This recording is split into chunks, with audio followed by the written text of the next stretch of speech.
Биз кыргыз өзү өлгүдөй жалкоо элбиз, калкпыз. Сиздер курган ар бир чакырым жол, ар бир кыргызстандык үчүн жаңы мүмкүнчүлүк. Айылды аралап баратса дейт, чет өлкөлүктөр кетип баратса 5-6 балдар турат дейт, жумушсуз. Саясаттан урдуруп атат дейт укмуш. Анан, эмне турасыңар, иштебейсиңерби? Десе, иш жок дейт. Тет жерде фабрика ачылыптыр, завод турат экен, 100дөн ашык орун бар экен, издеп жүрөт го жумушчулар десе, аяка барсаң иштеш керек экен да деп коет.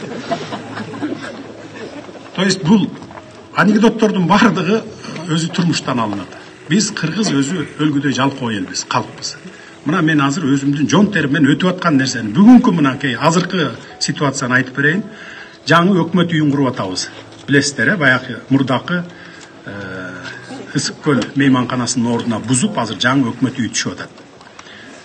Сентябрга чейин бүтөбүз деген планыбыз бар эле. Октябрда саммит өтөт.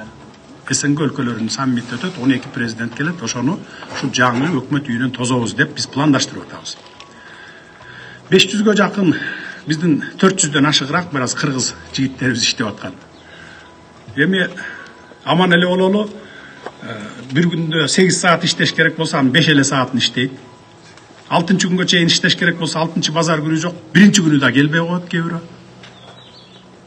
5 саат иштегени эртең менен иштеп баштайт да 1 саат обед кылат, 1 саат телефон чукуйт, анан 1 саат тамеки чегип отурат, 3 саат ошентип жоготпой атат.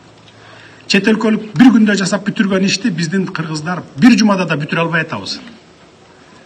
Мына айлабыз кетип, кече күнү мына 800гө жакын Дубайдан учуп келген курулушчуларды ушу Бишкекке токтотуп калдык. Силер жардам берип, ушуну сентябрга чейин бүтүрүшүп бере коюп, андан кийин анан асман шаарын салганы кеткиле деп мына курулушчуларды алып калдык мынакей. Көрдүңүздөрбү мына ошон үчүн анекдоттор дагы, сөздөр дагы жөндөн келип чыкпайт, бул турмуштан алынат. Биздин ошо кыргыздардын жалкоолугубуз ушундай. Мына азыр жумуш орундары жок дейт.